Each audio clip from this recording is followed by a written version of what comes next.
Duterte. Nakabaon na yan doon sa tali. Pag pinatay ako, Hiya naman kayo. Kabilang sa mga tinutukan ngayong taon, ang pag-arestong hindi nakala ng marami na magaganap. Ngayong 2025, tuluyang nadakip si dating Pangulong Rodrigo Duterte at naiharap sa International Criminal Court kaugnay ng mga pagpatay sa ngalan ng gera kontra droga. Tinangkayang pigilan sa airport pa lang at kinwestiyon pa nga sa Korte Suprema. I-recap natin yan sa pagtutok ni Rafi Tima.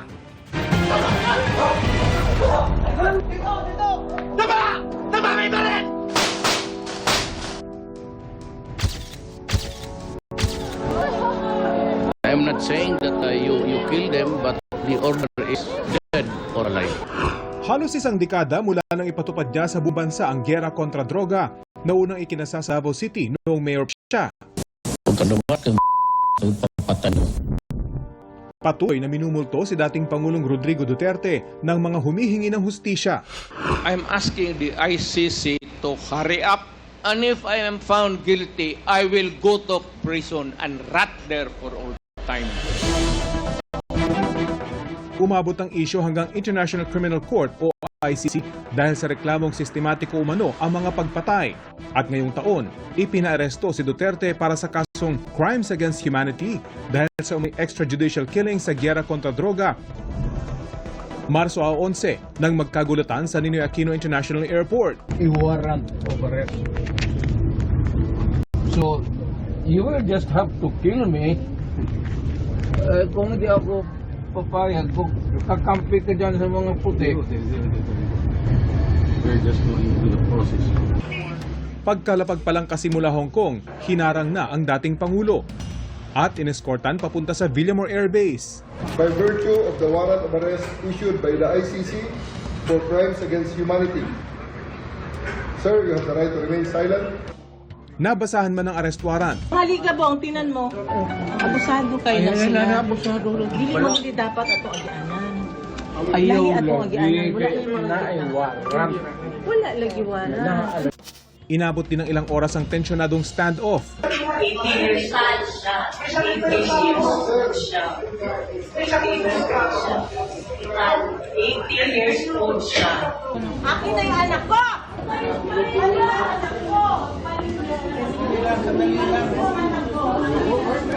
Sino ba ang mas mataas sa iyo? Kausapin. Higher than you. Hihilain ko yan. Hihilain ko yan. Naku maniwala nga, hihilain ko yan. Bago sa pilitang nabitbit si Duterte. Wala nang nagawa ang kanyang pamilya. Hindi nila ako pinapapasok dito sa airbase. At mga taga-suporta. Tuluyang naisakay si Duterte sa chartered flight papunta sa The Hague sa the Netherlands.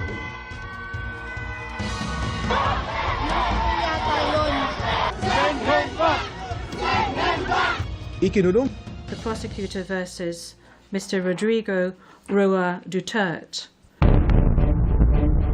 at noong March 14, Ang Rodrigo Roa Duterte. iniharap sa ICC pre-trial. Mananatili siyang nakakulong habang dinidinig ang kaso at ang mga petisyon ng kanyang kampo.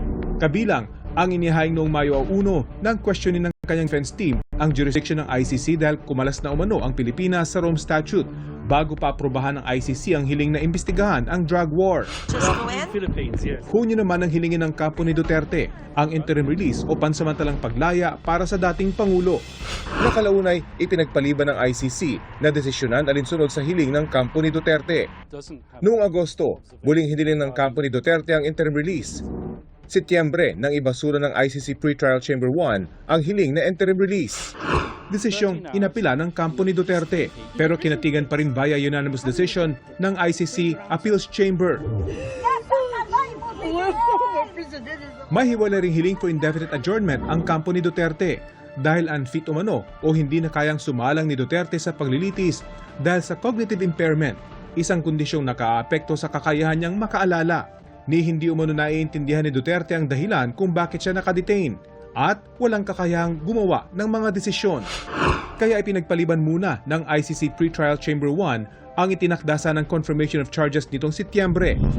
Gayunman, napag-usapan pa ng dating Pangulo at ni Vice President Duterte ang politika ayon mismo sa bise nang dalawin niya ang ama nito lang Disyembre. Ganda yung usapan namin sa politika. May konting usapan about sa pamilya pero karamihan sa politics at kung ano yung nangyayari. Sa detention na nagpasko si Duterte. Para sa GMA Integrated News, Rafi Tima nakatutok, 24 oras.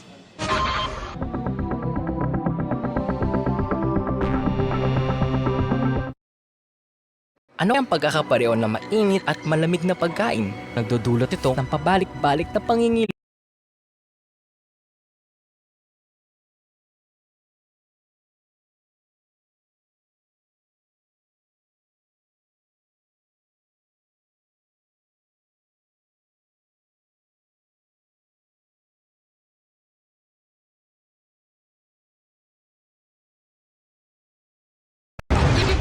Rodrigo. Nakabaon na yan doon sa tali. Pag pinatay ako, Hiya naman kayo. Habang dinaragsa ng marami ngayong Pasko ang Metro Manila Festival, babalikan naman natin ang mga showbiz ganap this year.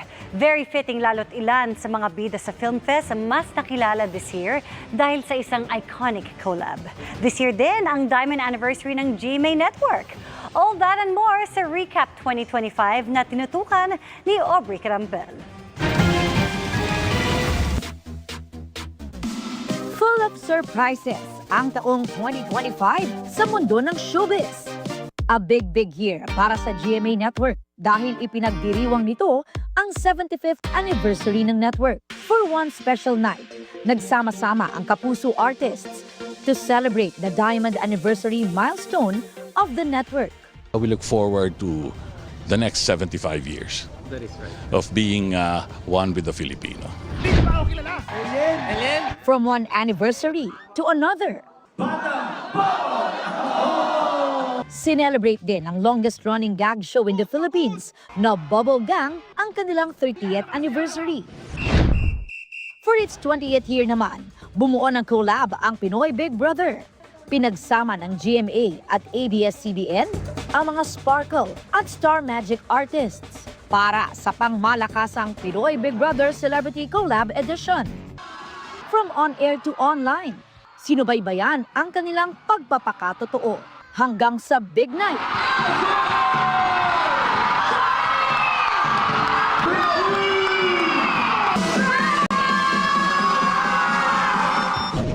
At dahil sa success ng collab, nagkaroon pa ito ng isa pang edition, ang Pinoy Big Brother Celebrity Collab Edition 2.0 with Gen Z artists of Sparkle at Star Magic. New Gen ang tampok sa pagbabalik natin sa mundo ng Encantadia, kung saan nakilala natin ang mga bagong sangre na sina Tera, Brilyante ng lupa, Lamara, brilyante ng apoy, Dea, brilyante ng hangin, at Adamus. Brilyante ng tubig. Ginampanan niya ni Bianca Umali, Faith De Silva, Angel Guardian at Kelvin Miranda. Nakaharap din nila ang mga bagong karakter na sina Kera Mitena, played by Rian Ramos, at Gargan, ang nagmamay-ari ng itim na brilyante, played by Tom Rodriguez. May mga bago, pero may mga nagpaalam. Mga bituing kailanman ay hindi kukupas at mananatiling tanglaw at inspirasyon dahil sa pagpapangiti at kung minsan ay pagkurot sa mga puso ng mga Pilipino. Para sa GMA Integrated News, Aubrey Carampel, nakatutok 24 oras.